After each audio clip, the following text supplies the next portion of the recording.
العالمين والصلاة والسلام على أشرف الأنبياء والمرسلين وعلى نبينا محمد صلى الله عليه وعلى آله وأصحابه ومن اهتدى بهداه إلى يوم الدين. أما بعد، أعوذ بالله من الشيطان الرجيم. بسم الله الرحمن الرحيم. والفجر وليال عشر. அல்லாஹ்வுடைய நல்லடியார்களே, அன்பு சகோதரர்களே, தாய்மார்களே, சகோதரிகளே, இன்று நாம் துல்ஹஜ் மாதத்துடைய 6வது நாளில் இருந்து கொண்டிருக்கிறோம். துல்ஹஜ் மாதத்தின் முந்தைய 10 நாட்களுக்கும் ஒரு தனி சிறப்பு இருக்கிறது. அந்த சிறப்புக்குரிய 5 நாட்களை நாம் முடித்துவிட்டு அதனுடைய அடுத்த பாதையை ஆரம்பிக்கின்றோம்.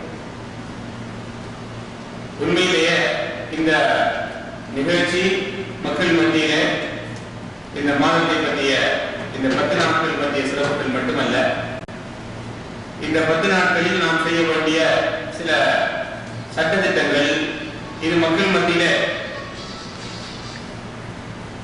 வருடத்திலே ஒரு முறை இவைகள் வருவதனால் பலரும் இதை பற்றிய சிந்தனை இல்லாமல் இருப்பார்கள்.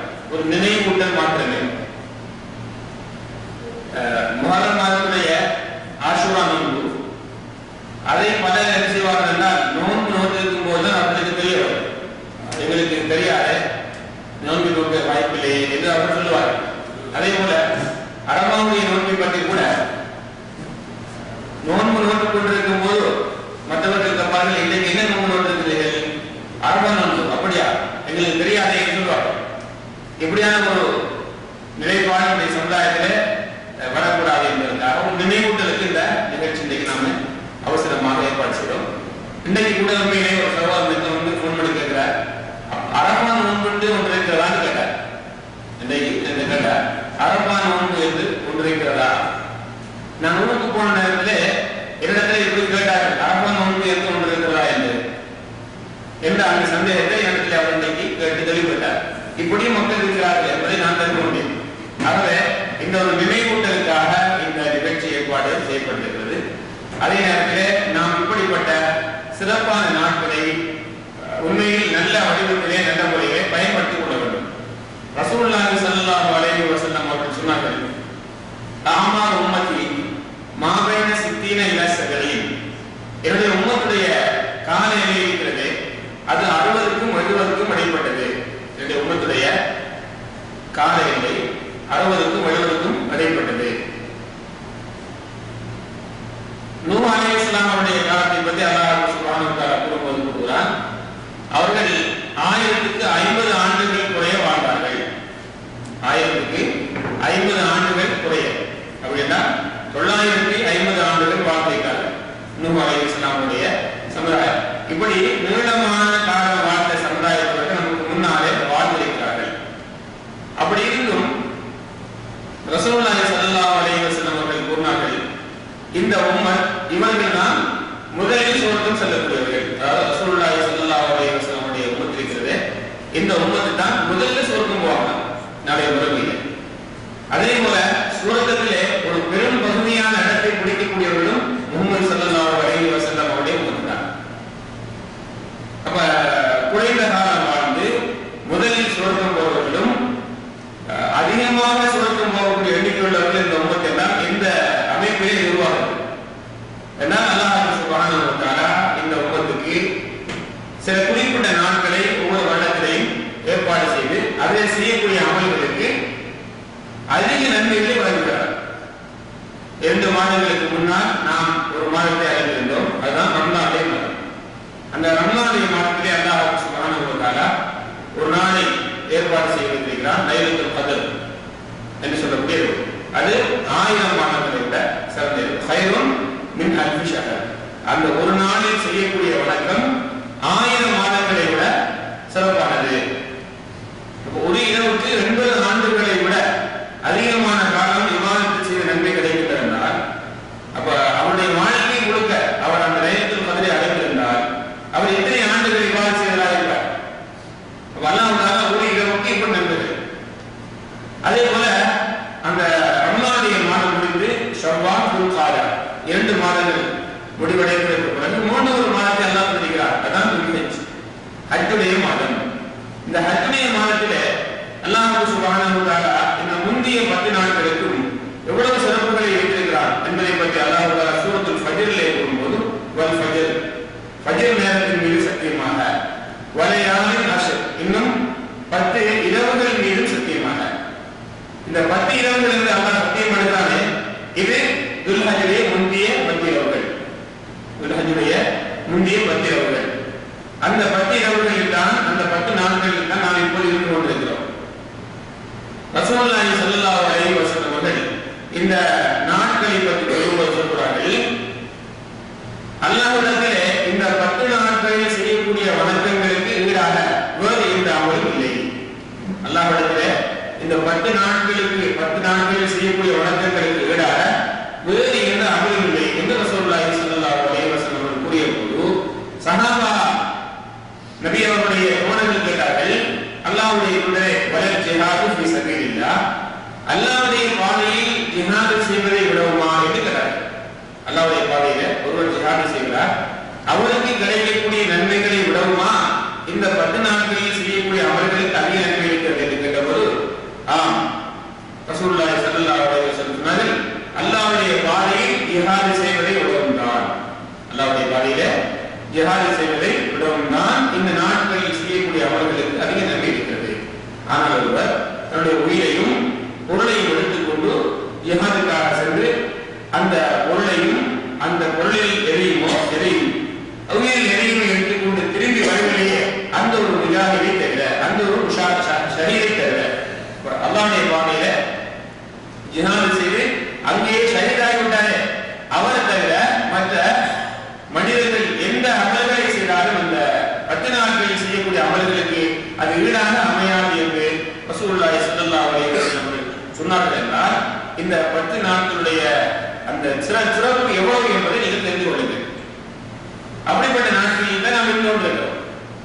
இன்னும் ஒரு ரிவாயத்திலே இந்த ஹதீஸ் புகாரில் இருக்கிறது, முஹஜ்ஜம் தபரானியில் வரக்கூடிய ஹதீஸ், ரசூலுல்லாஹி ஸல்லல்லாஹு அலைஹி வஸல்லம் அவர்கள் கூறுகிறார்கள், இந்த 10 நாட்களில் செய்யக்கூடிய அமல்களுக்கு ஈடாக அல்லாஹ்வுக்கு விருப்பம் உள்ளதாக வேறு எந்த அமலும் இல்லை, வேறு எந்த நாளும் கிடையாது. ஆகவே இந்த நாட்களிலே நீங்கள் ஃபஅத்பிரு ஃபீஹின்ன தஹ்லீல வ தக்பீர வ தஹ்மீத், இந்த நாட்களில் நீங்கள் லா இலாஹா இல்லல்லாஹ் என்று சொல்லக்கூடிய திக்ரையும், அல்லாஹு அக்பர் என்று சொல்லக்கூடிய அந்த திக்ரையும், அல்ஹம்துலில்லாஹ் என்று சொல்லக்கூடிய அந்த திக்ரையும் அதிகமாக ஓதுங்கள் என்று ரசூலுல்லாஹி ஸல்லல்லாஹு அலைஹி வஸல்லம் இந்த நாட்களில் நீங்கள் அதிகம் அமல் செய்ய வேண்டும் என்று பொதுவாக சொல்லப்பட்டிருந்தாலும் இந்த வார்த்தைகளை அதிகமாக ஓதுங்கள் என்று ரசூலுல்லாஹி ஸல்லல்லாஹு அலைஹி வஸல்லம் கூறி இந்த நாட்களுடைய சிறப்புகளை நமக்கு சொல்லி இருக்கிறார்கள். அதை பற்றிய ஒரு ஆர்வத்தை, ஒரு நினைவூட்டலை நம் மத்தியிலே சொல்லி நாமும் இப்படிப்பட்ட வணக்கங்களை செய்து நம்முடைய அமல்கள் எழுதப்படக்கூடிய தராசியிலே நாமும் அதிக நன்மைகளை பெற வேண்டும் என்ற ஒரு நோக்கத்தில் தான் இந்த ஏற்பாடு மத்தியிலே செய்யப்பட்டிருக்கிறது. சஅத் இப்னு ஜுபைர் ரலியல்லாஹு ரஹ்மஹுல்லாஹ் அவர்கள் இந்த ஹதீஸை ரிவாயத் செய்யக்கூடிய ஒரு அறிவிப்பாளர்களில் இவர்களும் ஒருவர். அவர்கள் இந்த துல்ஹஜ் மாதத்துடைய 10 நாட்கள் வந்துவிட்டால் அவர்கள் எந்த அளவுக்கு அமல்கள் விஷயத்தில் ஆர்வம் காட்டுவார்கள் என்றால், அந்த ஆர்வத்துக்கு அளவு சொல்ல முடியாத அளவுக்கு அவர்கள் ஆர்வம் காட்டுவார்கள். இந்த 10 நாட்களிலும் அவ்வளவுக்கு அவர்கள் அதிகமாக அமல் செய்யக்கூடிய ஒரு நல்லவராக, நல்லடியாராக இருக்கிறார்கள் என்ற செய்தி நமக்கு வரலாற்றின் மூலமாக சொல்லப்படுகிறது. ஆகவே அன்புள்ள சகோதரர்களே, தாய்மார்களே, நம்மால் முடிந்த அளவு இந்த 10 நாட்களிலும் அதிகம் அமல் செய்யக்கூடிய மக்களாக நாம் ஆக வேண்டும். இப்னு தைமியா ரஹ்மத்துல்லாஹி அவர்களிடத்திலே கேட்கப்படுகிறது, துல்ஹஜ்ஜுடைய 10 மாதங்கள் சிறப்புக்குரியதா அல்லது ரமலானுடைய கடைசி 10 சிறப்புக்குரியதா? இது ரமலானுடைய கடைசி 10 நாட்கள் இருக்கிறது, அது சிறப்புக்குரியதா அல்லது இந்த துல்ஹஜ் மாதத்துடைய 10 நாட்கள் சிறப்புக்குரியதா என்ற போது அவர் சொன்னார்களாம், இந்த துல்ஹஜ் மாதம் 10 நாட்கள் ரமலானுடைய கடைசி 10 நாட்களை விட சிறந்தது என்று சொல்லிவிட்டு பிறகு சொன்னார்கள், கடைசி 10 நாட்கள் துல்ஹஜ்ஜுடைய 10 நாட்களை விட சிறந்தது, அதாவது 7 சிறப்புக்குரிய நாட்கள் என்று சொன்னார்கள். இது அதை விட சிறந்தது, அதை விட சிறந்தது. நாம் எதை விட சிறந்தது என்று சொல்ல முடியாத அளவுக்குள்ள சிறப்புகள் 2 10 இருக்கும் என்று சொல்லுகிறார்கள்.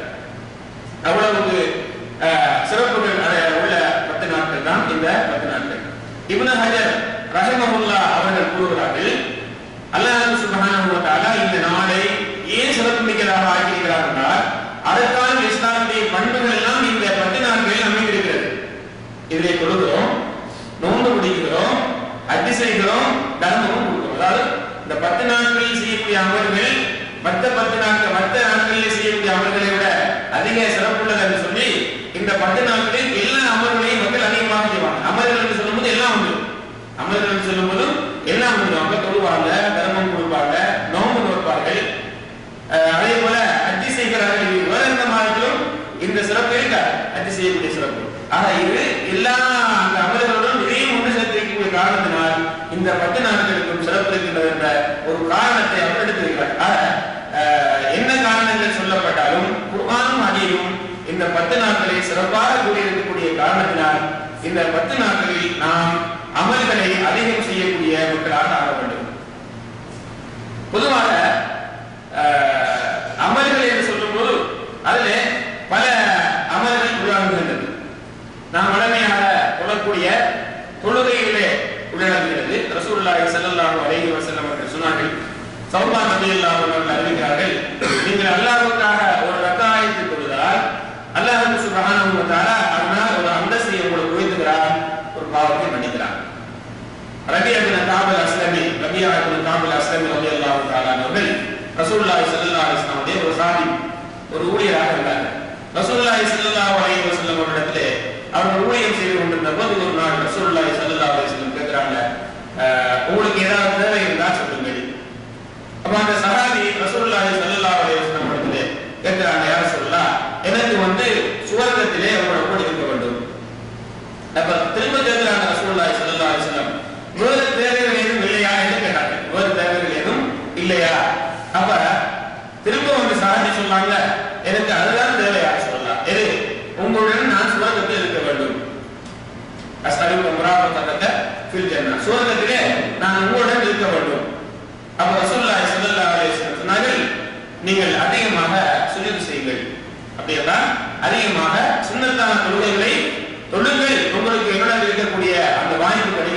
இது பொதுவாக சொல்லப்பட்ட செய்தியாக இருந்தாலும் இந்த 10 நாட்களில் தொழுகைக்கு நாம் சுன்னத்தான தொழுகைகளை செய்யலாம், தொழலாம், நன்மைகளை அதிகப்படுத்தலாம். இப்படி நோன்பு நோட்பது இந்த 10 நாட்களில் பொதுவாக நாம் நோன்பு நோட்பது நீங்கள் பார்க்கலாம். இங்கே பல அதில் இந்த நாட்டு சவுதிக்கார மக்களை பாடுகின்றது இப்ப நோன்பு முடிப்பாங்க, பார்த்திருப்பீங்க. அது இந்த பொதுவாக சொல்லப்பட்ட அமல்களே அது நடந்துகிறது. குறிப்பிட்டு இந்த 10 நாட்கள் நோன்பு முடிக்க சொல்லி வரல, ஆனால் பொதுவாக வருகிறது. அந்த அடிப்படையிலே நோன்பை நாம் என்ன செய்வது, நோட்பது பொதுவாக சொல்லப்பட்ட அமல்கள். ரசூலுல்லாஹி ஸல்லல்லாஹு அலைஹி வஸல்லம் அவர்களை பற்றி அவருடைய சில மனைவி அறிவிக்கிறார்கள். ரசூலுல்லாஹி ஸல்லல்லாஹு அலைஹி வஸல்லம் அவர்கள் துல்ஹஜ் மாதத்தின் 9வது நோன்பை பிடிக்கக்கூடியவர்களாக இருந்தார்கள். அதே போன்று ஆஷுரா நோன்பை பிடிக்கக்கூடியவர்களாக இருந்தார்கள். ஒவ்வொரு மாதத்தின் 3 நாட்கள், அதாவது பிறை 13, 14, 15ஆம் நாட்களுடைய நோன்புகளை பிடிக்கக்கூடியவர்களாக ரசூலுல்லாஹி ஸல்லல்லாஹு அலைஹி வஸல்லம் அவர்கள் இருந்தார்கள் என்ற செய்தியை ரசூலுல்லாஹி ஸல்லல்லாஹு அலைஹி வஸல்லம் மரியமார் அறிவிக்கிறாங்க. இது அபூ தாவூத், நசாயி போன்ற கிரந்தங்களில் பதியப்பட்டிருக்கிறது. அப்ப ரசூலுல்லாஹி ஸல்லல்லாஹு அலைஹி வஸல்லம் குறிப்பாக இந்த 10 நாட்களில் 9வது நாளுடைய நோன்பை பிடிப்பார்கள், அதாவது அரபாவுடைய நோன்பு. இது இந்த 10 நாட்களில் குறிப்பிட்டு சொல்லப்பட்ட ஒரு வணக்கம். பொதுவாக இந்த நோன்பு இதிலே உள்ளடங்கிய ஒன்றாக இருந்தாலும் ரசூலுல்லாஹி ஸல்லல்லாஹு அலைஹி வஸல்லம் 9ஆம் நாள் அரபாவுடைய தினத்திலே நோன்பு பிடிக்கக்கூடியவர்களாக இருந்தார்கள். இந்த நோன்புக்குரிய சிறப்பை பற்றி சொல்லும்போது ரசூலுல்லாஹி ஸல்லல்லாஹு அலைஹி வஸல்லம் சொன்னார்கள், அதுக்கு முந்தைய வருடத்தின் பாவங்களை அதுக்கு பிறகு வரக்கூடிய வருடத்தின் பாவங்களுக்கும் பரிகாரமாக அமையும் என்று நான் கருதுகிறேன். முஸ்லிமிலே இந்த ஹதீஸ் பதியப்பட்டிருக்கிறது. இது ஒரு அரபாவுடைய ஒரு நாளுடைய நோன்பு, அதுக்கு நன்மை என்ன, அதுக்கு முந்தைய வருடத்தின் பாவங்களுக்கும் அதுக்கு பிறகு வரக்கூடிய வருடத்தின் பாவங்களுக்கும் பரிகாரமாக அமையும் என்று நான் கருதுகிறேன் என்று ரசூலுல்லாஹி ஸல்லல்லாஹு அலைஹி வஸல்லம் அவர்கள் சொன்னாங்க. அதில் இந்த 10 நாட்களில் சொல்லப்பட்ட வணக்கங்களில் குறிப்பான ஒரு வணக்கம் இந்த அரபாவுடைய நோன்பு. இது ஹாஜிகளுக்கு சுன்னத்தல்ல. ரசூலுல்லாஹி ஸல்லல்லாஹு அலைஹி வஸல்லம் அவர்கள் ஹஜ் செய்யக்கூடிய நேரத்திலே அவர்கள் ஒரு பாத்திரத்திலே பால் எடுத்து குடித்தார்கள், மக்களுக்கு காட்டுவதற்காக. எதற்கு? நான் நோன்பு பிடிக்கல, என்ன நோன்பு பிடித்துக் கொண்டு கடையில் அவர்கள் அன்றைய நாளை இபாதத்தை செய்யாமல் கழித்து விடலாம், துஆக்களில் அரபாவில் ஈடுபடாமல் கழித்து விடலாம். ஆகவே அன்றைக்கு நோன்பு இல்லாமல் இருந்து அந்த அரபாவுடைய தினத்திலே உள்ள சிறப்புகளை பெற வேண்டும் என்கிற நோக்கத்திலே ரசூலுல்லாஹி ஸல்லல்லாஹு அலைஹி வஸல்லம் ஹாஜிகளுக்கு அது சுன்னத் அல்ல. ஹஜ் செய்யாதவர்கள் இந்த நோன்பை நோற்பது மிக சிறப்பான ஒரு அமலாக இருக்கிறது. உங்களில் யாரெல்லாம் ஹஜ் செய்ய இந்த வர வாய்ப்பு இல்லையோ இந்த அரபாவுடைய நோன்பை குடியுங்கள். அதற்கு இவ்வளவு பெரிய ஒரு நன்மையை நமக்கு ரசூலுல்லாஹி ஸல்லல்லாஹு அலைஹி வஸல்லம் அவர்கள் கூறியிருக்கிறார்கள். அதாவது இப்ப கணக்கு படிக்க வரக்கூடிய திங்கட்கிழமை, இப்ப பிறை கணக்கு படிக்க வரக்கூடிய திங்கட்கிழமை அரபாவுடைய தினம். அதே போல இந்த 10 நாட்களில் குறிப்பிட்டு சொல்லப்பட்ட இன்னும் ஒரு அமல் ஹஜ் உம்ரா செய்வது. ஹஜ் உம்ரா செய்வது ரசூலுல்லாஹி ஸல்லல்லாஹு அலைஹி வஸல்லம் அவர்கள் உம்ராவுடைய நன்மையை பற்றி கூறும்போது சொன்னார்கள், அல் உம்ரத்து இல் உம்ரா கஃபாத்து லிமா பைனஹுமா. ஒரு உம்ரா இன்னொரு உம்ராவுக்கு மத்தியிலே உள்ள பாவங்களுக்கு பரிகாரம். வல் ஹஜ்ஜுல் மப்ரூர் லைஸ லஹு ஜஸாஉன் இல்லல் ஜன்னah. ஏற்றுக்கொள்ளப்பட்ட ஹஜ்ஜுக்குரிய கூலி சுவர்க்கத்தை தவிர வேறில்லை. ஏற்றுக்கொள்ளப்பட்ட ஹஜ்ஜுக்கு கூலி சுவர்க்கம் என்கிறாங்க ரசூலுல்லாஹி ஸல்லல்லாஹு அலைஹி வஸல்லம். சுப்ஹானல்லாஹ். ஒரு பெரிய ஒரு நன்மை ஹஜ்ஜுக்கு அல்லாஹ் கொடுத்த ஒரு பெரிய நன்மை. அதை செய்துவிட்டு வரக்கூடியவர் என்ன செய்கிறார்? அவர் சுவர்க்கத்தை பரிசாக பெற்றுக் கொண்டு வருகிறார் என்றால் இதை விட வேறு என்ன கூலி இருக்கிறது? அப்ப யாரெல்லாம் இந்த வருடத்திலே ஹஜ் செய்ய வந்திருக்கிறார்களோ வர போகிறார்களோ அனைவருக்கும் அல்லாஹ் தஆலா அந்த ஹஜ்ஜை ஏற்றுக்கொள்ளப்பட்ட ஹஜ்ஜாக செய்யக்கூடிய அந்த வாய்ப்பை கொடுத்து அதை அவர்களுக்கு அல்லாஹ் தஆலா எதிர் வாய்ப்பு வைப்பானாக. இன்றைக்கு கேள்விப்பட்டு இந்த வருடம் 5 மில்லியன் மக்கள் வருவார்களாம் என்ற ஒரு செய்தி. அல்லாஹ் எந்த அளவுக்கு செய்திகள் ஒரு பெரிய கூட்டம். இதுக்கு முன்னால் 3 மில்லியன் நம்ம கேள்விப்பட்டோம். 5 மில்லியன் சொன்னா 50 லட்சம் மக்கள். இது அளவு தெரியாமல் போகக்கூடிய பெரிய கூட்டம். அல்லாஹ் சுப்ஹானஹு வ தஆலா யாருக்கெல்லாம் அவர் தௌஃபீக் செய்கிறானோ அது ஒரு பெரிய பாக்கியம் உள்ளவர்கள். ஆகவே இந்த 10 நாட்களில் செய்யக்கூடிய அமல்களிலே அதுவும் ஒரு சிறப்பான ஒரு அமல். அதுல இன்னும் ஒரு சிறப்பு சொல்லப்பட்டிருக்கிறது, அவர் அன்று பிறந்த பாடகரை போன்று வருகிறார். ஹஜ் செய்றவர் அன்றை பிறந்த பாடகரை போன்று வருகிறார். இன்னொரு சிறப்பு, அவர் 100 வயது இல்லை, 110 வயது கூட கூட அதிகமான வயதில் கூட அவர் ஹஜ் செய்துட்டு வரலாம். ஆனால் திரும்பி அவர்கள் எப்படி வராது? அவருடைய தாயுடைய வயிற்றிற்கு பிறந்த முதல் நாளில் எப்படி அப்பொழுது அந்த பாவத்த குழந்தையாக பிறந்து வந்தாரோ அப்படி வருகிறார் என்று ரசூலுல்லாஹி ஸல்லல்லாஹு அலைஹி வஸல்லம் சொன்னாங்கன்னா இந்த ஹஜ்ஜுக்குரிய சிறப்பு பாருங்க, ஒரு பெரிய சிறப்பு. அதே போல இன்னொரு ஹதீஸிலே ரசூலுல்லாஹி ஸல்லல்லாஹு அலைஹி வஸல்லம் சொன்னாங்க, நீங்கள் ஹஜ்ஜை உம்ராவையும் தொடர்ந்து செய்யுங்கள். ஹஜ்ஜை முடித்து உம்ரா முடித்து ஹஜ் இப்படி இந்த ரெண்டும் என்ன செய்கிறது? அதை ரெண்டையும் செய்யக்கூடிய மக்களுடைய பாவங்களையும் அழித்து விடுகிறது, வறுமையை போக்கி விடுகிறது. எப்படி நெருப்பு இரும்பில தங்கத்திலே வெள்ளியிலே உள்ள கரல்களை அகற்றுகிறதோ இவ்வாறு இதை செய்யக்கூடிய மக்களுடைய பாவங்களையும் அந்த இரண்டும் போக்கி விடுகிறது, அவருடைய வறுமையை போக்கி விடுகிறது என்று ரசூலுல்லாஹி ஸல்லல்லாஹு அலைஹி வஸல்லம் சொன்ன ஏராளமான நன்மைகள் இந்த அமலுக்கு இருக்கிறது. அதுவும் இந்த 10 நாட்களில் தான் நாம் செய்கிறோம். அதே போல இந்த 10 நாட்களிலே நாம் தக்பீர் சொல்லக்கூடிய மக்களாக இருக்க வேண்டும். நான் நேரக்கூடிய அந்த கப்ரான் ஹதீஸ் இந்த 10 நாட்கள் அல்லாஹ்வுக்கு மிக சிறப்புக்குரியதாகவே அதிகமாக நீங்கள் அல்லாஹ்விடத்திலே அல்லாஹ்வை பெருமைப்படுத்த, அதாவது ஒருமைப்படுத்துங்கள், பெருமைப்படுத்துங்கள், புகழுங்கள். லா இலாஹா இல்லல்லாஹ் அல்லாஹு அக்பர் அல்ஹம்துலில்லாஹ். இது நாம் அதிகமாக ஓடக்கூடிய மக்களாக இருக்க வேண்டும். உமர் ரலியல்லாஹு தஆலா அவர்கள் மினாவிலே அவர்கள் ஹஜ் செய்யக்கூடிய நேரத்தில் அவர்கள் பள்ளியில் இருக்கும்போது தக்பீர் கூறுவார்களாம். அந்த தக்பீரை கேட்டு அந்த பள்ளியில் உள்ள மக்கள் எல்லாம் தக்பீர் சொல்வார்களாம். அந்த பள்ளியில் உள்ள மக்களுடைய தக்பீரை கேட்டு கடை வீதியில் நிற்கக்கூடிய மக்களும் தக்பீர் சொல்வார்களாம். அந்த மக்களுடைய சத்தம் எல்லாம் சேர்த்து மினாவெல்லாம் அதிர்ந்து விடுமா தக்பீரா. அவ்வளவு தக்பீர்கள் இந்த 10 நாட்களிலே நாம் செய்வது நமக்கு சுன்னத்தாக்கப்பட்டிருக்கிறது. ஒரு முக்கியமாக சொல்லப்பட்ட வணக்கமாகவும் இருக்கிறது. இந்த செய்தியை புகாரி ரஹிமஹுல்லாஹ் அவர்கள் கூறுகிறார்கள். அவர்கள் அதே போன்று இன்னொரு செய்தியை சொன்னாங்க. இப்னு உமர் ரலியல்லாஹு தஆலா அவர்கள் இந்த 10 நாட்களில் இப்னு உமர் ரலியல்லாஹு அவர்களும் அபூ ஹுரைரா ரலியல்லாஹு தஆலா அவர்களும் இந்த 10 நாட்களிலே அவர்கள் கடைவீதியை சுற்றி சொல்லும்போது அங்கே தக்பீர் சொல்வார்களாம். அவர்களுடைய சத்தத்தை கேட்டு அந்த கடைவீதியில் உள்ள மக்களும் தக்பீர் சொல்வார்களாம். அவ்வளவுக்கு சிறப்பாக இது எல்லா நேரங்களிலேயும் ஓடக்கூடிய ஒரு திக்ரு. அதே போல உமர் ரலியல்லாஹு அவர்கள் பள்ளியில் இருக்கும்போது இப்னு உமர் ரலியல்லாஹு தொழுகைகளுக்கு பிறகு அவர்கள் தக்பீர் சொல்வார்கள், அவர்கள் அமர்ந்திருக்கக்கூடிய இடத்திலே தக்பீர் சொல்வார்கள், அவர்கள் தூங்கக்கூடிய பெட்டிலே தக்பீர் சொல்வார்கள், நடந்து செல்லும் போது தக்பீர் சொல்வார்கள். எல்லா நேரத்திலும் இந்த 10 நாட்களிலும் தக்பீர் சொல்வது ஒரு சிறப்பான அமலாக இருக்கிறது. இது அதிகமாக நம்முடைய மக்களிடத்திலே ஒரு விடுபட்ட ஒரு அமலாக இருக்கிறது. இதை பலரும் செய்யாத ஒரு அமலாக இருக்கிறது. ஆகவே நாம் நம்முடைய வீட்டில் இருக்கும் போதும் நாம் தக்பீர் சொல்ல வேண்டும். நம்முடைய பிள்ளைகளை, மனைவி மக்களுக்கு அதை நினைவூட்ட வேண்டும். நீங்கள் டெலிபோனிலே ஊருக்கு செய்திகளை சொல்லும் போதும் இந்த செய்தியையும் ஒரு செய்தியாக நீங்கள் உங்களுடைய குடும்பத்துக்கு சொல்ல வேண்டும். உங்களுடைய வெத்தலைகளை வேலை செய்யும் போதும் வாகனத்திலே சொல்லும் போதும் அவர்களுக்கு நினைவூட்ட வேண்டும். இது ஒரு விடுபட்ட ஒரு சுண்ணத்தாக நம்ம மத்தியிலே இருந்து கொண்டிருக்கிறது. ஆகவே இந்த 10 நாட்களில் நாம் தக்பீர்களை அதிகமாக சொல்ல வேண்டும். சொல்லப்பட்ட இந்த திக்ர்களை விசேஷமாக நாம் சொல்ல வேண்டும். இதுவே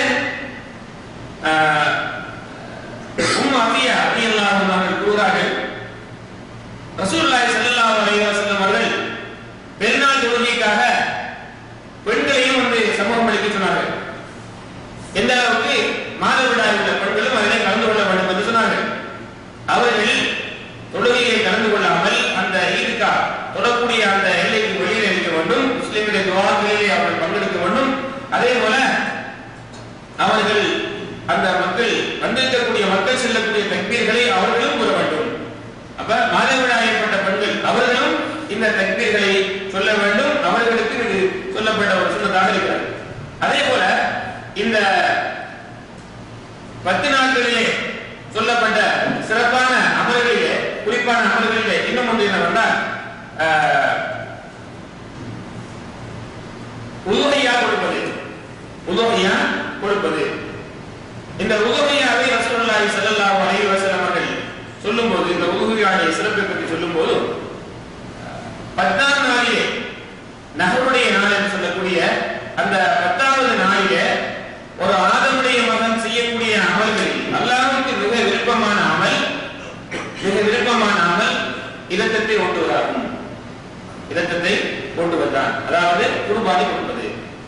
குர்பானி என்பது ஒட்டகம், மாடு, ஆடு, இந்த 3 பிராணிகளை நாம் குர்பான் கொடுக்க வேண்டும், உதுஹியா கொடுக்க வேண்டும்.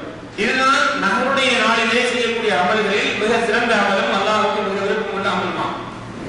நாம் அறுக்கக்கூடிய அந்த பிராணி அதனுடைய அந்த குழம்புகள், கால் குழம்புகளோட, கொம்புகளோட, அதனுடைய முடிகளோடு நாளை மறுமையிலே அல்லாஹ்விடத்திலே வந்து நிற்குமாம்.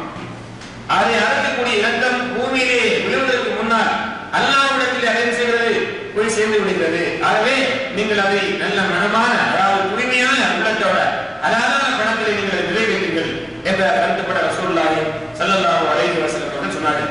ஆக 10ஆம் நாள் செய்யக்கூடிய அந்த வணக்கங்களில சிறப்பான வணக்கம் இந்த உதுஹியாவுடைய அந்த பிராணிகளை அறுப்பதாகும். இது பற்றி ரசூலுல்லாஹி ஸல்லல்லாஹு அலைஹி வஸல்லம் அவர்கள் சொல்லும்போது, இந்த உதுஹியாவுடைய செய்திகளை பற்றி ரசூலுல்லாஹி ஸல்லல்லாஹு அலைஹி வஸல்லம் அவர்கள் சொல்லும்போது அதற்கு சில சட்டத்திட்டங்களை சொன்னார்கள். யாரெல்லாம் ஹஜ் செய்யாத மக்கள் உதுஹியா கொடுக்கக்கூடியவர்களாக இருக்கிறார்களோ அவர்கள் முதல்ல என்ன செய்யணும் என்றால், ஹஜ்ஜுடைய முதல் குறையை கண்டதிலிருந்து உதுஹியாவை கொடுக்கும் வரை, ஆட்டையோ மாட்டையோ ஒட்டகத்தையோ அறுக்கும் வரை அவர்கள் அவருடைய உடம்பில் இருக்கக்கூடிய முடிகளையோ நகங்களையோ, இன்னொரு வாயத்திலே தொலியை கூட எடுக்கக்கூடாது வேண்டும். அவர்களுக்கு தெரியாமல் விடுவது அல்லது நிர்பந்த சூழலுக்கு ஆக்கப்படுவது, நோயாளியாக மாறி அவருக்கு முடியை எடுக்க வேண்டிய ஒரு நிர்பந்தம், அவருடைய நகத்தை வெட்ட வேண்டிய நிர்பந்தம், அவருடைய தொழிலே சில பகுதியை எடுக்க வேண்டிய நிர்பந்தம் என்ற ஒரு நிர்பந்த சூழ்நிலைக்கு வந்தாலே தவிர அவருடைய விருப்பத்துக்கு அவர் எடுக்கக்கூடாது. ரசூலுல்லாஹி ஸல்லல்லாஹு அலைஹி வஸல்லம் அந்த பிராணியை உதுஹியாவை கொடுக்கும் வரை எடுக்கக்கூடாது.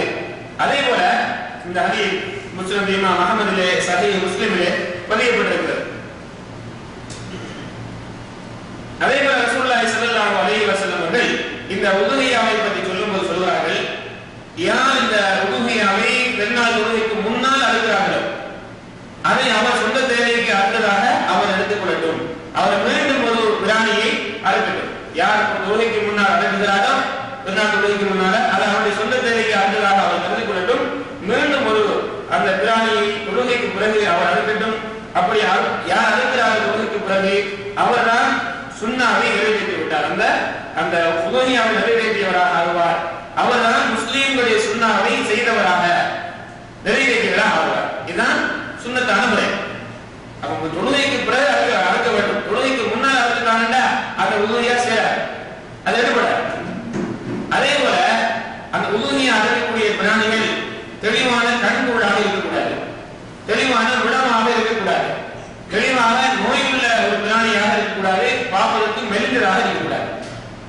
நாம் நமக்கு விருப்பமுள்ள ஒன்றாக இருக்க வேண்டும். விருப்பமுள்ள ஒரு பிராணியை நல்ல கொழுத்த பார்ப்பதற்கு நன்றாக இருக்கக்கூடிய ஒரு பிராணியாக இருக்க வேண்டும். இதனுடைய பின்னணி உங்களுக்கு தெரியும்.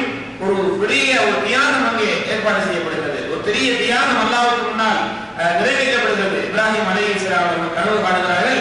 நீண்ட காலத்துக்கு பிறகு கிடைத்த தனது குழந்தையை அறுத்து பலியிடுவதற்காக, நீண்ட காலத்திலே கிடைத்த குழந்தையை அறுத்து பலியிடுவதற்காக. அந்த கனவு நபிமார்களுக்கு வரக்கூடிய கனவு வகைதான். நாம் அப்படி யாரும் கனவு கண்டோம்னு சொன்னா அதை நிறைவேற்றி விடக்கூடாது. சமீபத்தில் நான் ஒரு பேப்பர்ல ரீசெண்ட் படித்தேன். அதாவது தன்னுடைய குழந்தை, மனைவி மனநோயாளிகள் சேர்க்கக்கூடிய ஹாஸ்பிட்டல் நம்ம நாடுகளில் இல்லையா, மனநோயாளிகளை சேர்ப்பதற்கான அந்த மருத்துவ இடம் என்ன நம்ம நாடுகளில் தர்காக்கள் இல்லையா, அதுக்கென்று தனியே ஹாஸ்பிட்டல்கள் கட்டப்பட்டிருக்கு மனநோயாளிகளுக்கு. அதை விட்டு வேற விஷயம் தர்காக்கள். இவரு தர்காவில் போய் தன்னுடைய மனைவியோட படிக்கிறார். கனவுல காணுகிறாரா உன்னுடைய மனைவியுடைய நோய் போவதற்கு நீ ஒரு நிறைய பலி கொடுக்க வேண்டும். சமீபத்தை படித்தது ஒரு வாரத்துக்கு முன்னால். அங்கே இதே போன்று இன்னொரு தன்னுடைய சின்ன குழந்தையுடன் அந்த மனநோயுள்ள ஒரு பெண் அங்கே தங்கி இருக்கிறார்.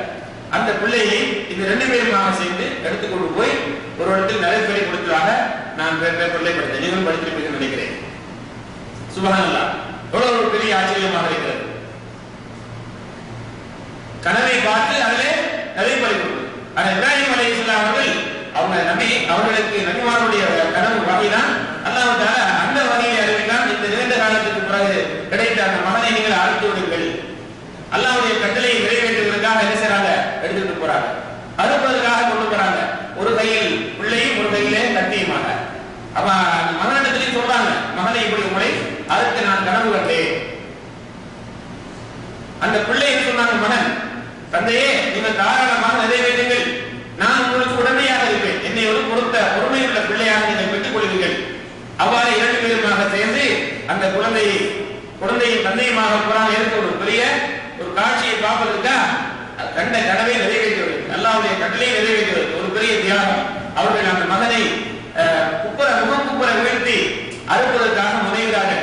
அல்லாஹ் சுப்ஹானஹு வ தஆலா சொல்கிறான், யா இப்ராஹீமே அது சத்தத்த ரூயா, கண்ட கனவை நீங்கள் உண்மைப்படுத்தி விட்டீர்கள், நீங்கள் நிறைப்படி கொடுக்க வேண்டாம், உங்களுடைய தியாகம் எவ்வளவு அல்லாஹ்வுக்கு கட்டுப்படுங்கள் என்பதுதான் எனக்கு தேவை. அல்லாஹ் சுப்ஹானஹு வ தஆலா ஆட்டை இறக்குகிறார். அந்த ஆட்டை அவர்கள் பலி கொடுக்கிறார்கள். அதை ரசூலுல்லாஹி ஸல்லல்லாஹு அலைஹி வஸல்லம் நமக்கு சுன்னத்தாக ஆக்கினார்கள்.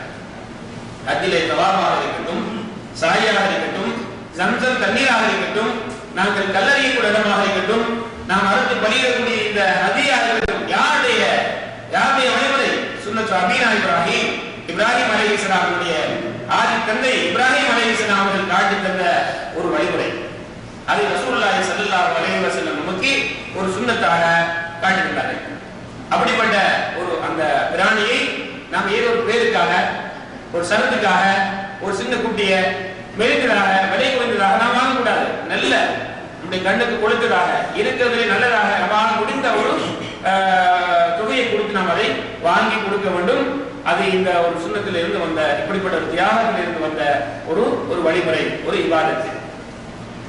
இப்னு ஸாலிஹ் இப்னு உஸைமீன் ரஹிமஹுல்லாஹ் இந்த நாட்டிலே வாழ்ந்த ஒரு பெரிய ஒரு அறிஞர். சமீப காலத்திலே தான் அவர்கள் மரணித்தார்கள். அவர்களிடத்தில் ஒரு ஃபத்வா கேட்கப்படுகிறது. ஒருவருக்கு உதவியா கொடுப்பதற்கு வசதி இல்லை, ஏழையாக இருக்கிறார், கடன் வாங்கித்தான் கொடுக்க வேண்டும் என்கிற சூழலில் இருக்கிறார். இவருக்கு அந்த கடன் வாங்கி உதவியா கொடுக்கலாமா என்ற போது அவர்கள் சொன்னார்கள், இவர் இந்த கடனை திருப்பி கொடுக்கக்கூடிய அளவுக்கு இவருக்கு சக்தி இருந்தால் கடன் கொடுத்தும் வாங்கி கொடுக்கலாம், கடன் கொடுத்தும் வாங்கி கொடுக்கலாம் என்று இந்த உதுமியாவுடைய அந்த சிறப்பை இந்த அளவுக்கு கூறியிருக்கிறார்கள். ஆனா இதுக்கு நமக்கு ஹதீஸிலே தெளிவாக சொல்லப்பட்டுள்ளது. இதனுடைய முக்கியத்துவத்தை விளக்குறதுக்காக இப்படி ஒரு பெரிய அறிஞர் சொன்ன ஒரு ஃபத்வாவை உங்கள் மத்தியில நான் எடுத்து வைக்கிறேன். ஆகவே இந்த சுன்னத்தை யாருக்கு செய்ய முடியுமோ அவர்கள் அதை இன்ஷா அல்லாஹ் செய்து அந்த 10ஆம் நாளுடைய சிறப்பையும் பெற்றுக் கொள்வோம். இதை செய்யக்கூடியவர் உதாரணமாக ஆரம்பத்தில் அவருக்கு நினைவில்லை, ஆரம்பத்தில் அந்த எண்ணம் வரவில்லை, ஒரு 5 நாள்ல எண்ணம் வருது. உதாரணமாக இந்த பயான் கேட்கிறீங்க, இது புறவெடுத்து வைக்கிறீங்க, இப்ப நீங்க முடிய வேண்டாம் போதும். இதுக்கு முன்னால நீங்க எடுத்துக்கலாம், தெரியாது, அல்லது நினைவு இல்லை, இப்போ ஒரு எண்ணம் வருகிறது, இப்போ நீங்க நிப்பாட்டா போதும், இதுக்கு முன்னாடி செஞ்சதுல தப்பு கிடையாது. அதே போல இந்த உதுகியாவை கொடுப்பது தொழுகை முடித்து விட்டு வந்தார் ரசூலுல்லாஹி ஸல்லல்லாஹு அலைஹி வஸல்லம் அவங்க முதல்ல சொன்னாங்க, நாங்க இன்றைய நாள்ல முதல்ல தொழுகையை ஆரம்பிப்போம். இன்றைய நாளுடைய முதல் அமல் என்ன? தொழுகை. முதல்ல தொழுகைக்கு போகணும். தொழுகையை பொறுத்தவரையில, ஹஜ் பெருநாள் தொழுகையை பொறுத்தவரையில ரசூலுல்லாஹி ஸல்லல்லாஹு அலைஹி வஸல்லம் அவர்கள் தொழாமல் சாப்பிட மாட்டாங்க. நோன்பு பெருநாளைக்கு சாப்பிடாம தொழ போக மாட்டாங்க. ஹஜ் பெருநாள்ல தொழாம சாப்பிட மாட்டாங்க. அப்ப தொழாம சாப்பிடாம தான் ரசூலுல்லாஹி ஸல்லல்லாஹு அலைஹி வஸல்லம் ஹஜ் பெருநாளைக்கு போய்க்கிறாங்க. நோன்பு பெருநாள் தொழுகையை ரசூலுல்லாஹி ஸல்லல்லாஹு அலைஹி வஸல்லம் சூரியன் உதித்து 2 ஈட்டி அளவுக்கு உயர்ந்ததுக்கு பிறகு தொழுவார்கள்.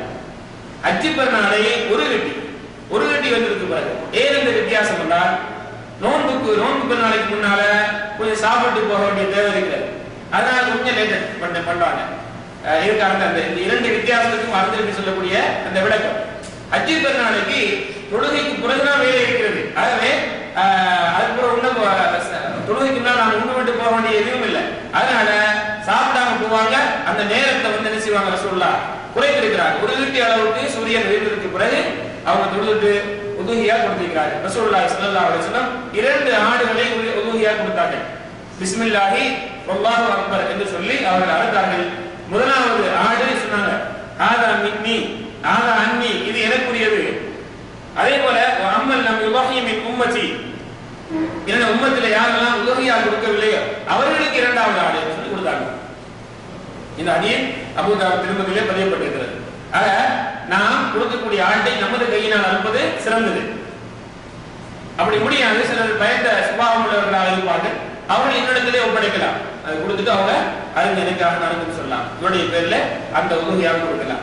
யார் உதுஹியா கொடுக்கிறார்களோ அவர்கள் தான் இந்த முடி எடுக்க கூடாது, நகம் எடுக்க கூடாது. ஒருவர் நான் உதாரணமாக உதுஹியா கொடுத்தால் அது என் குடும்பத்துக்கே போதுமானது. என் குடும்பத்தில் உள்ள ஒவ்வொருவருக்கும் நான் எடுக்க தேவையில்லை. அந்த சட்டம் எனக்கு தான், முடி எடுக்க கூடாது, நகம் எடுக்க கூடாதுங்கிற சட்டம் எனக்கு தான், என்னுடைய குடும்பத்துக்கு அல்ல, என்னுடைய குடும்பத்துக்கு அல்ல. அதே போல மாடு ஆடாக இருந்தால் அதுல 7 பேர் ஒன்று சேர்ந்து கொள்ளலாம்.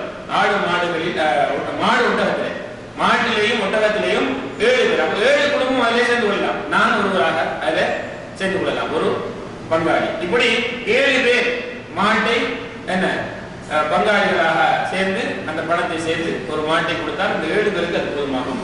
அதே போல ஒட்டகத்திலேயும் 7 பேர் கொள்ளலாம். ஆட்டை பொறுத்த வரையிலே ஆட்டில ஒருவர் தான். இந்த இறைச்சியை, இதனுடைய கறியை அல்லாஹ் சுப்ஹானஹு வ தஆலா சொல்றான் சூரத்துல் ஹஜ்ல, ஃபகுலு மின்ஹா, நீங்களும் சாப்பிடுங்கள், வஅதியமுல் பாயிஸல் ஃபகீர், அந்த உணவை, அந்த கறியை நீங்கள் ஏழைகளுக்கு வந்து செய்யுங்க, அதை நீங்கள் உண்ண கொடுங்கள் என்று ரசூலுல்லாஹி ஸல்லல்லாஹு அலைஹி வஸல்லம் அல்லாஹ் தஆலா திருமறையிலே கொடுத்தார். அப்ப இந்த உதுஹியா இறைச்சியை நாங்க சாப்பிடலாம், எங்களுடைய பக்கத்து வீட்டுக்காரர்களுக்கு கொடுக்கலாம், எங்களுடைய சொந்தக்காரர்களுக்கு கொடுக்கலாம், ஏழைகளுக்கு கொடுக்கலாம். இப்படி அந்த தினத்திலே எல்லோரும் சாப்பிடக்கூடிய அளவுக்கு அதை நாம் பங்கு வைக்க வேண்டும். இது உதுஹியாவுடைய சம்பந்தப்பட்ட சில சட்டத்திட்டங்கள். அதே போல பெருநாளை பொறுத்த வரையிலே பெருநாள் தொழுகைக்காக நாம் செல்வது அது வாஜிபாகும், கடமையானதாகும். இந்த அளவுக்கு என்றால் மாதவிடாய் ஏற்பட்ட பெண்களுக்கும் ரசூலுல்லாஹி ஸல்லல்லாஹு அலைஹி வஸல்லம் அவர்கள் என்ன செஞ்சாங்க, நீங்க போய் அதுல கலந்து கொள்ளுங்கன்னு சொன்னார்கள். இந்த தொழுகையை பற்றி, இந்த நாளை பற்றி அல்லாஹ் சுப்ஹானஹு வ தஆலா சொல்லும்போது, ذَلِكَ وَمَن يُعَظِّمْ شَعَائِرَ اللَّهِ فَإِنَّهَا مِن تَقْوَى الْقُلُوبِ, இந்த அல்லாஹ்வுடைய அடையாளங்களை யார் கண்ணியப்படுத்துகிறார்களோ இது இறையச்சம் உள்ளவர்களுடைய நிலைப்பாடு என்று அல்லாஹ் தஆலா சொல்றார். அப்ப இந்த நாட்கள் கண்ணியப்படுத்தப்பட வேண்டிய நாட்கள். ரசூலுல்லாஹி ஸல்லல்லாஹு அலைஹி வஸல்லம் அவங்க சொன்னாங்க, நீங்க என்ன செய்யுங்க, நாம இந்த நாள்ல முதல்ல தொழுகையை கொண்டு ஆரம்பிப்போம். இன்ன அவ்வலமா நப்தஉ பிஹி ஃபீ யௌமினா ஹாதா அன்-நுஸல்லி, இந்த நாளிலே நாம் செய்வது தொழுகைதான். முதல்ல பெருநாள் தினத்தில குளிப்பது சுன்னத்தாக்கப்பட்டிருக்கிறது. மன திரவியங்கள் ஆண்கள் போட்டுக்கொள்ள வேண்டும். நம்மிடத்தில் இருக்கக்கூடிய ஆடைகளில் சிறந்த ஆடை அல்லாஹ் தஆலா நமக்கு புதிய ஆடைகளை அடைவதற்கான வாய்ப்புகளை தந்திருக்கிறான். புதிய ஆடைகளை அணிந்து கொண்டு தக்பீர்கள் சொல்லியவர்களாக நாம் செல்ல வேண்டும். இந்த தக்பீர் பெருநாளைக்கு என்று சொல்லக்கூடிய, அதாவது இந்த நாட்கள் முழுக்க நமக்கு தக்பீர் சொல்வது சுண்ணத்தாக்கப்பட்டிருந்தாலும் அரபாவுடைய தினத்திலிருந்து ஐயாமு தஷ்ரீக்குடைய, அதாவது 13ஆம் நாளுடைய அசர் தொழுகை வரைக்கும், குறிப்பாக தொழுகைகளுக்கு பின்னால் நாம் தக்பீர்கள் சொல்வது ஏற்றமானதாக சிறந்ததாக இருக்கிறது. இந்த தக்பீரை நாம் ஒவ்வொரு தொழுகைகளுக்கு பிறகு விசேஷமாக நாம் கூற வேண்டும். இதிலே பலதரப்பட்ட தக்பீர்கள் சொல்லப்பட்டிருக்கிறது. அதிலே சொல்லப்பட்டது சிறந்த அந்த வாக்கியம் அல்லாஹு அக்பர், அல்லாஹு அக்பர், அல்லாஹு அக்பர். இன்னும் சில ரிவாயத்திலே அல்லாஹு அக்பர், அல்லாஹு அக்பர், அல்லாஹு அக்பர் கபீரா. இது அல்லாத சில ரிவாயத்துகள் வந்திருக்கிறது. அவைகளிலே விலகினமானவர்களாக இருக்கிறது. இவைகள் சொல்லப்பட்ட திக்ர்களிலே சிறந்த திக்ர்களாக இருக்கிறது. அதே போல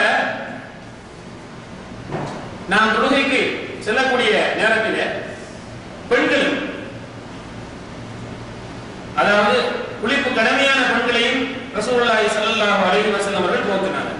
நீங்களும் கலந்து கொள்ள வேண்டும் என்று சொன்னார்கள்.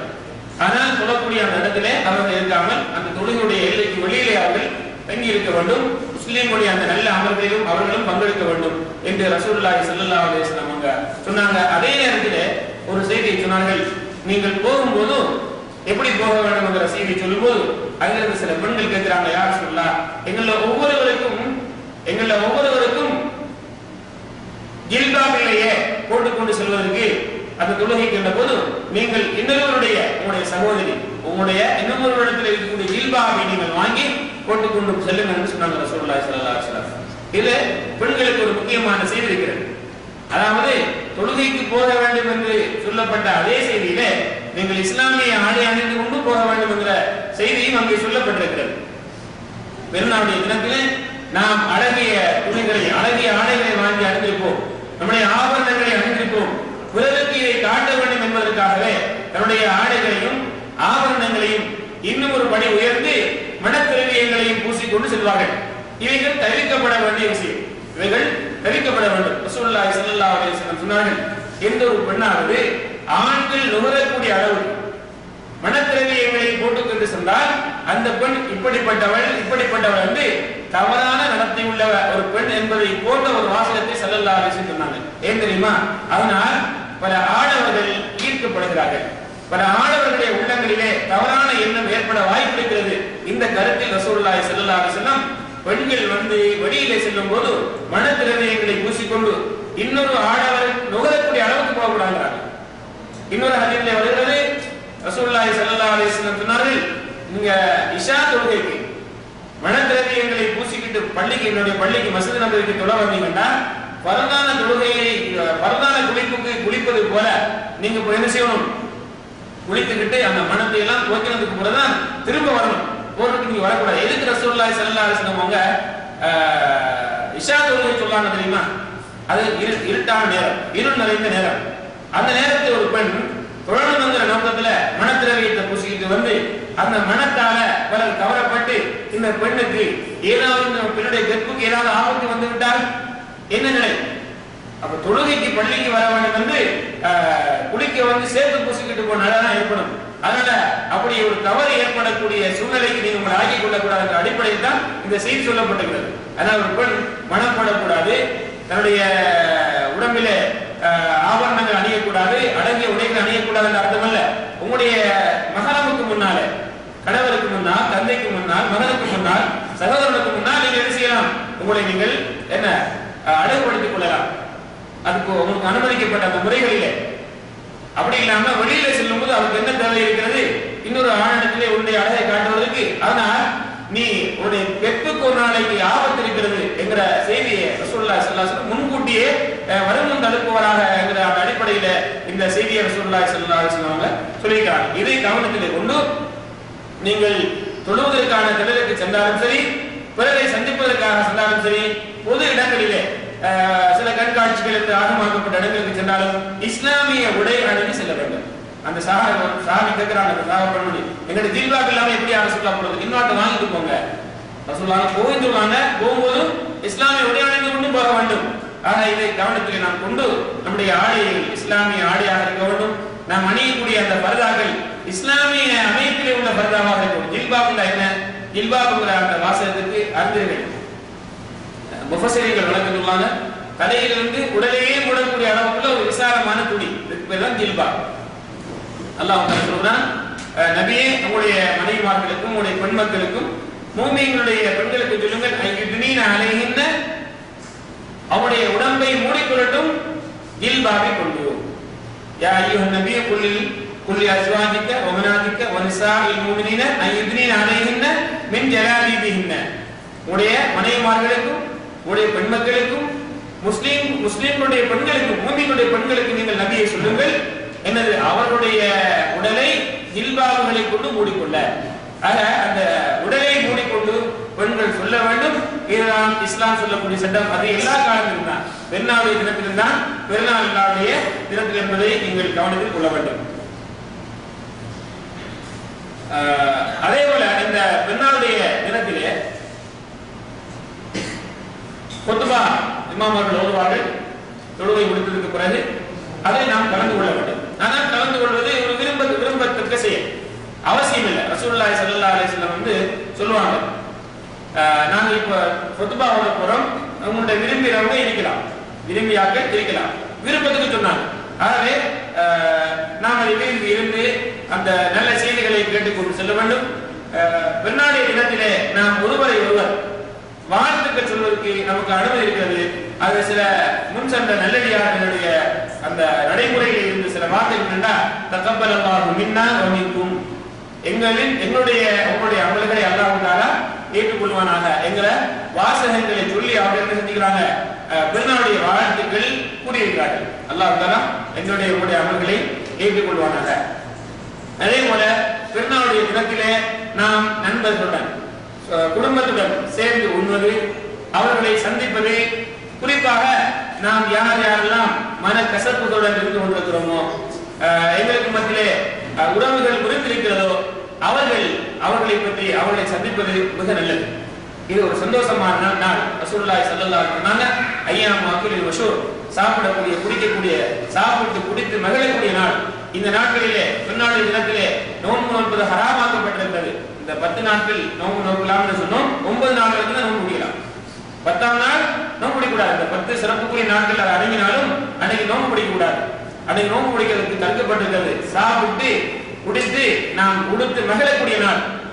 அப்ப நாங்கள் என்ன செய்யணும், என்னுடைய உறவினர்களோட, அது நாம் குறிப்பாக ரத்த உறவுகளோட பேசாமல் இருந்து இருக்கிறோமே, அவங்க வீட்டுக்கு நாங்க ஒரு விசிட் பண்ண போகணும், அவங்கள போய் சந்திக்கணும், அவங்களோட கூட இருந்து நாங்க சாப்பிடணும், நம்ம வீட்டுக்கு அழைக்கணும். அந்த நாளிலே நம்முடைய அந்த உறவை பலப்படுத்திக் கொள்ள வேண்டும். அதே போல பெருநாளுடைய தினம் சாப்பிடக்கூடிய நாள், உண்ணக்கூடிய நாள், குடிக்கக்கூடிய நாள் என்று சொல்வதை போல அந்த நாட்களிலே இஸ்லாம் அனுமதித்த அந்த செயல்பாடுகளில் மாத்திரம் நாம் ஈடுபட வேண்டும். நமது வீடுகளில் இருந்தால், நம்ம வீடுகளாக இருந்தாலும் சரி, பிறர் நம்மை அழைப்பார்கள், சில விருந்துகளுக்கு, சில நிகழ்ச்சிகளுக்கு அழைப்பார்கள். பெருநாளுடைய தினத்தை முன்னிட்டு நாம் சந்தோஷமாக இருக்கும் என்று அந்த நிகழ்ச்சி இஸ்லாம் அடுத்த நிகழ்ச்சியாக கூட இருக்கலாம். அப்படி எல்லாம் பல இடத்துல மக்கள் அழைப்பார்கள். அப்படி இப்போது கூட நமக்கு ஏற்பாடுகள் நடப்பது தெரிய வரலாம். என்ன ஒரு மியூசிக் ஷோன்னு சொல்லுவார்கள். பெருநாள் தினத்தை முன்னிட்டு அங்க டோட்டலாக நடக்கக்கூடிய அனைத்தும் அல்லாஹ்வுக்கு விரும்பாத ஒரு செயலாக இருக்கும். இப்படி இஸ்லாத்திலே பெருநாளை கொண்டாடுவதற்கு அனுமதி இல்லை. பெருநாள் தினத்திலும் சரி, பெருநாள் அல்லாஹ் தினத்திலும் சரி, ஹராம் தான். மாற்று மதத்தவர்களிடத்திலே வேண்டுமாக இருந்தால் அவருடைய பெருநாள் தினத்திலே அங்கு குடியிருக்கும், அங்கே ஆட்டங்கள் பாட்டங்கள் இருக்கும், தேவையில்லாத காட்சிகள் அங்கே காட்டப்படும். இஸ்லாம் அதை அவர்களாலும் அனுமதிக்கவில்லை. பெருநாள் தினத்திலும் அந்த குடிப்பதும் ஹராம், அந்த ஆடல் பாடல்கள் ஹராம், இவர்களுக்கு அனுமதி கிடையாது. ரசூலுல்லாஹி ஸல்லல்லாஹு அலைஹி வஸல்லம் சொன்னாங்க, எந்த விருந்தில இந்த பாங்க முடிஞ்சு ஒரு சில செய்திகளை சொல்லிட்டு முடிச்சு வச்சாங்க.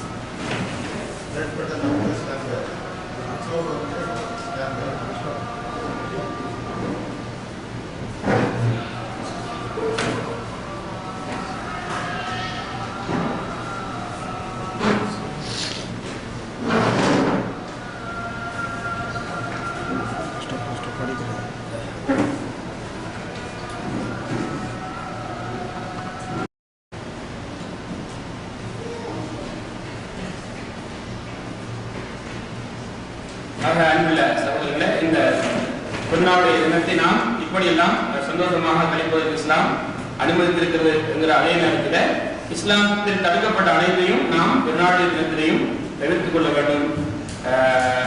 யாராவது நம்மளை ஒரு நிகழ்ச்சிக்காகவோ ஒரு உணவுக்காகவோ அழைக்கிறார்கள், அந்த இடத்துல ஹராம் நடக்க போகிறது என்று தெரிந்து விட்டால் நாம் அதில் கலந்து கொள்ளக்கூடாது. ரசூலுல்லாஹி ஸல்லல்லாஹு அலைஹி வஸல்லம் அவங்க சொன்னாங்க, எந்த விருந்தில் மது அருந்தப்படுகிறதோ, எந்த விருந்திலே மது அருந்தப்படுகிறதோ அதில் கலந்து கொள்வதும் தலைதான். நாம அதை அருந்தாலும் பிரச்சனை இல்லை. நம்ம அந்த மதுவை நாம் எடுத்து அருந்தாவிட்டாலும் அந்த சபையை கூட நாம் கலந்து கொள்ளக்கூடாது என்று ரசூலுல்லாஹி ஸல்லல்லாஹு அலைஹி வஸல்லம் கூறக்கூடிய ஒரு செய்தியை நாம் இந்த இடத்திலே நினைவு கூற வேண்டும். அதே போல ஒரு தவறை நீங்கள் கண்டால் கையால் தடுத்து நிறுத்துங்கள். அதற்கு உங்களுக்கு முடியவில்லை என்றால் நாமால் அதை தடுத்து நிறுத்துங்கள். அதற்கும் உங்களுக்கு முடியவில்லை என்றால் அதை மனதால் நீங்கள் தவிர்த்து கொள்ளுங்கள் என்று சொன்னாங்க ரசூலுல்லாஹி ஸல்லல்லாஹு அலைஹி வஸல்லம். இதுதான் என்ன ஈமானுடைய கடைசி பகுதி. இதுக்கு பிறகு இன்னொரு பகுதியில் நாங்கள் ரசூலுல்லாஹி ஸல்லல்லாஹு அலைஹி வஸல்லம். அப்ப நான் கையால் தடுக்க முடியல, நாவாலே தடுக்க முடியல, அந்த நடக்கக்கூடிய அந்த தவறை நாம் என்ன செய்ய வேண்டும்? அதிலிருந்து கலந்து விடக்கூடாது. மனதால் ஒதுங்கி நான் இதிலிருந்து ஒதுங்கி கொடுப்பேன், என்னால் உலகம் முடியும் என்று ஒதுங்க வேண்டும்ங்கிறாங்க. அப்ப இதெல்லாம் செய்ய முடியும். இதற்கு பிறகு ஒரு கட்டம் இல்லை ஈமான். இதுதான் ஈமானுடைய கடைசி கட்டம். நாங்களும் அதை கலந்துக்கிட்டு தவறு சொல்றது வந்து நான் என்ன ஏற்படையில. அப்ப நாங்கள் அதுக்கு என்ன செய்யறோம்? அவர்களுக்கு ஆதரவு வழங்கி இருக்கிறோம் அந்த சபையில கலந்து. அந்த அடிப்படையில நாம் பெருநாளுடைய தினத்திலையும் என்ன செய்யக்கூடாது? தவறிலே நாம் கலந்து கொள்ளாம இஸ்லாம் அனுமதித்த முறையில உங்களுக்கு விடுமுறைகள் நம்முடைய கம்பெனியில கொடுப்பாங்க. தாராளமாக உங்களுக்கு அல்லாஹ் தஆலா அனுமதித்த எத்தனையோ வழிகள் இருக்கிறது ஹலாலான முறைகள்ல. அதுல நீங்கள் என்ன செய்யலாம்? உணவு விருந்துகளில் கொள்ளலாம், அல்லது ஜித்தாவுக்குள்ளேயும் நீங்கள் உங்களுடைய அந்த சந்தோஷத்தை வெளிப்படுத்தலாம், ஜித்தாவுக்கு வெளியிலேயே நீங்கள் சென்று உங்களுடைய சந்தோஷத்தை வெளிப்படுத்தலாம். இதற்கு அனுமதி இருக்கிறது. ஆனால் அதே நேரத்தில் இஸ்லாம் அந்த தடுத்தவர்கள் எல்லா காலங்களிலும் தடுக்கப்பட்டிருக்கிறாங்க. இந்த இந்த இன்றைய இந்த ஒரு குறிப்பிட்ட ஒரு செய்தியை சொல்லுவதற்காக மக்களை அழைக்கப்பட்ட இந்த நிகழ்ச்சியில முக்கியமான செய்தி என்னவென்றால் இந்த 10 நாட்களுடைய சிறப்புகள். ஆக இன்னும் 5 நாட்கள் நமக்கு பாக்கியாக இருக்கிறது. உங்களால் முடிந்த அளவு என்னென்ன அமல்கள், சிறிய அமல்களாக இருந்தாலும் சரி, பெரிய அமல்களாக இருந்தாலும் சரி, செய்து உங்களுடைய நன்மை தட்டுகளை நிரப்பி விடுங்கள். அல்லாஹ் சுப்ஹானஹு வ தஆலா இப்படிப்பட்ட வாய்ப்புகளை தருகிறான் என்றால் என்ன அர்த்தம்? சந்தர்ப்பத்தை இன்னும் வழங்குகிறான் என்பதுதான். அல்லாஹ் தஆலா நமக்கு இந்த நாட்களை தருகிறான். அந்த நாட்களிலே நமக்கு உடல் ஆரோக்கியம் இருக்கிறது, ஈமானிய உணர்வு இருக்கிறது, நமக்கு நேரம் கிடைத்திருக்கிறது. இப்படி சில அறிஞர்களால் நமக்கு நினைவூட்டப்படுகின்றதுதான் அர்த்தம் என்ன? வாய்ப்பை பயன்படுத்துகின்ற அர்த்தம். இன்னைக்கு எத்தனையோ மக்கள் இருக்கிறார்கள், அவங்க ஈமானியத்தான அந்த விஷயத்திலே மிக குறைபாடாக இருக்கிறார்கள். அவர்களுக்கு இதை பற்றி சிந்தனை இல்லை. அவர்களுக்கு இன்னும் சிலர் இருக்கிறார்கள், அவர்களுக்கு ஆரோக்கியம் போதாது, அமல் செய்ய ஆசை இருந்தாலும் இன்னும் பலர் இருக்கிறார்கள், அவர்களுக்கு ஆசை இருக்கிறது, நேரம் கிடைப்பதில்லை, அவருடைய வேலை பழுக்கள் என்று பலதரப்பட்ட சூழ்நிலை மக்களை விட நமக்கு அல்லாஹ் தஆலா ஈமானியத்தான அந்த உணர்வுகளையும் நல்ல நேரங்களையும் ஓய்வு நேரங்களையும் அதே போல ஈமானியத்தான உணர்வையும் உடல் ஆரோக்கியத்தையும் தந்திருக்கிறார். பயன்படுத்திக்கங்க என்கிற ஒரு வாய்ப்பு. அதே நேரத்தில் இப்படி ஒரு நினைவூட்டல்களுக்காக அழைக்கப்பட்டு நினைவூட்டப்படுகிறோம் என்றால் பயன்படுத்திக் கொள்ளுங்கள் என்பதான அர்த்தம். அதை நாம விட்டுவிட்டோம் என்றால் சுபஹானல்லாஹ் அந்த போல நஷ்ட வாழ்க்கையில் யாரும் இருக்க முடியாது. சென்ற வெள்ளிக்கிழமை இதே இரவிலே ஒருவர் அடுத்த நாள் நாளை காலையிலே ஈஜிப்தை சேர்ந்த சகோதரர் நாளை காலை ஊருக்கு போவதற்காக, ஊருக்கு சென்று அவருடைய மகளுக்கு திருமணம் செய்வதற்காக அதை இரவு வாய்ப்பு கொடுக்க வேண்டும். ஊருக்கு போறதுக்காக டிக்கெட், பாஸ்போர்ட், அவருடைய பிரயாணத்துக்கான ஏற்பாடுகளை எல்லாம் செய்து காலையில் பிரயாணம் செய்வதாக தூங்குகிறார். இரவில் மரணித்து விட்டார். இது ஒரு அதிசயம் அல்ல, இது ஒரு அதிசயத்துக்குரிய விஷயம் அல்ல. அல்லாஹ் திருமறையிலே கூறியிருக்கிறார், நீங்கள் தூங்கும் போது தூங்கக்கூடிய மக்களுடைய உயிர்களை நாம் கைப்பற்றிக் கொள்கிறோம். அல்லாஹ் மரணிக்க தூங்கக்கூடிய மக்களுடைய உயிர்களை கைப்பற்றிக் கொள்வார். எல்லா உயிரையும் யார் இந்த உலகத்தில் மீண்டும் வர வேண்டும் என்று அல்லாஹ் அவர்களுக்கு இன்னும் கால வெள்ளையை வைத்திருக்கிறானோ அவர்களுக்கு அந்த உயிரை மீட்டிக் கொடுக்கிறான். யாருடைய உலக வாழ்க்கை முடிந்து விட்டதாக அல்லாஹ் நிர்ணயித்திருக்கிறானோ அவர்களுக்கு உயிர் பின் மீண்டும் அந்த உடம்புக்கு வருவதில்லை. அதுதான் பார்க்கிறோம், சிலர் தூங்கிய நிலையிலே மரணிப்பதை. இது ஒரு ஆச்சரியமான விஷயம் அல்ல. அவ்வளவு ஒரு குறுகிய காலம் தான் வாழ்க்கை. ஆக பெரிய நீண்டமான காலம் வாழ்வோம் என்று யாரும் பெரிதாக நினைப்பதற்கெல்லாம் என்ன செய்ய வேண்டாம், சைத்தானிய வகையிலே பிடித்து விட வேண்டாம். இந்த வாய்ப்பை நாம் பயன்படுத்த வேண்டும். நல்ல நேரங்கள், நல்லதை செய்ய முடியவில்லை என்றால் பாவம் செய்து விடக்கூடாது. அது முக்கியமான செய்தி. பாவத்தில் இந்த அமல்களிலே ஒரு சிறப்பான இன்னொரு அமல் இருந்தால் நம்ம செய்த பாவங்களுக்காக தௌபா செய்வது, அல்லாஹ்விடத்திலே கையேந்தி நாம் பிரார்த்தனை செய்வது. இது ஒரு நல்ல வாய்ப்பு. இந்த 10 நாட்கள்ல இரவு நேரத்தில் தொழுவது, நோன்பு நோக்கலாம், பொதுவாக குர்ஆன் ஓதுவது, தர்மங்கள் செய்வது, தொழுகைகளிலே இன்னும் மிக முக்கிய முந்தைய விட ஆர்வம் காட்டுவது, முதல் சஃபிலே தொழுவது, முன்பின் சுன்னத்துக்கள் தொழுவது என்று நல்ல அமல்களை செய்து இந்த நல்ல வாய்ப்புகளை நாம் பெற்று அல்லாஹ்வுடைய நெருக்கத்தை பெறக்கூடிய வாய்ப்பு அல்லாஹ் சுப்ஹானஹு வ தஆலா நம் அனைவருக்கும் தர வேண்டும் என்ற பிரார்த்தனையுடன் இந்த நிகழ்ச்சிக்காக ஏற்பாடு செய்த சகோதரர்களுக்கும் கலந்து கொண்ட உங்களுக்கும் அல்லாஹ் தஆலா அருள் புரிய வேண்டும் என்ற பிரார்த்தனையுடன் என்னுடைய இந்த நிகழ்ச்சியை முடித்து விடைபெறுகிறேன். ஆகிய தகவான அல்ஹம்துலில்லாஹி ரப்பில் ஆலமீன். சூனப்பாதை இருக்கிறது, அதை பெற்றுக்கொண்டு செல்லுங்கள். சூனப்பாதை